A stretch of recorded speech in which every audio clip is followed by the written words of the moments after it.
Lockdown तो कभी हुआ ही नहीं है। जब भी अगर हुआ भी है तो ट्रेनें तो आज तक कभी बंद नहीं हुई है। कोई सुबह 4 बजे उठ रहा है, कोई सो ही नहीं रहा रात को कि यहाँ जब पुलिस वाले हटे हम यहाँ से भगे। कहीं भी रोजगार नहीं है अभी फिलहाल, तो रह तो सकता नहीं हो कहीं पे भी। मकान मालिक जो थे वो लोग भी किराएदारों से कमरा खाली करवाने लग गए इस दौरान। बहुत सारे लोगों ने, हमने भी कमरा खाली किया है, दूसरी जगह शिफ्ट हुए हैं अब। खाने को भी दिक्कतें हुई, पापा कमाने वाले थे, पापा का भी काम छूट गया। 1 महीना चला लिया जैसे मर्जी करके, लेकिन जब पता चला कि लॉकडाउन बढ़ने वाला है तो और दिक्कत होने लगी, फेस हुए बहुत प्रॉब्लम। तो दुकानें बंद हो गई, जो खरीद पा रहे थे सैनिटरी नैपकिन्स वगैरह वो सब बंद था, कुछ भी नहीं हो पा रहा था। तो घर का जैसे पुराने समय में मम्मी लोग यूज़ करते थे वैसे ही किया है, और दुकानें बंद रहीं, पैसा नहीं था क्योंकि ये भी महंगाई आता है। हमारे आदमी डिप्रेशन में है, काम धंधा करते हैं, हमारे 2 लड़के हैं, ये दोनों कंपनी में काम करते हैं। अब कंपनी की ये हालात है, पूरी तनख्वाह नहीं मिल रही है, आधी मिल रही है, कैसे घर का खर्चा चले। परेशानी कोरोना वायरस से ये बहुत बड़ी हो गई।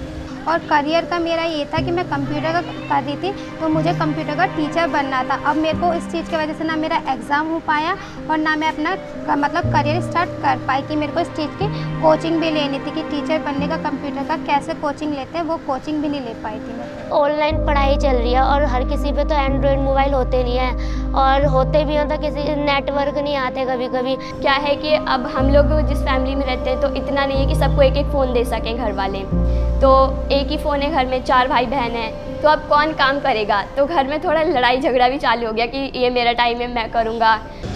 और ऐसा है कि बच्चे घर पे हैं तो वो भी परेशान हो रहे हैं, ना उनका स्कूल है ना बाहर जा सकते हैं वो, और हम उन्हें वो भी मेंटली इफेक्टेड हैं। मेरे हस्बैंड भी घर पे रह के वो भी मेंटली प्रेशर, इतना झगड़ा हो रहा था घर में कि लाइक मैं सोच रही थी कि रिश्ता ही तोड़ दूँ। सबसे बड़ी बात यही थी कि काम छूट गया है, कोई घर पे से काम कर रहा है, कोई घर से काम नहीं कर पा रहा है। सबके घर में, जिनके घर में लड़ाई मैंने नहीं सुनी थी ना, उन सबके घर में लड़ाइयाँ हुई हैं। और एक बार तो क्या हुआ कि आंटी को पीट भी दिया, तो वो ज़्यादा हुआ है, लड़ाई झगड़ा रहा है, तनाव तो मतलब बहुत ही अपने चरम पे था उस समय, तो वो उससे रियायत नहीं मिल रही थी।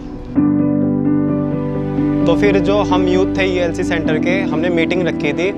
फिर हमने उस पर ये डिसाइड करा था कि हम अपने एरिया में रिसर्च करेंगे किसको रियल में नीड है खाने की।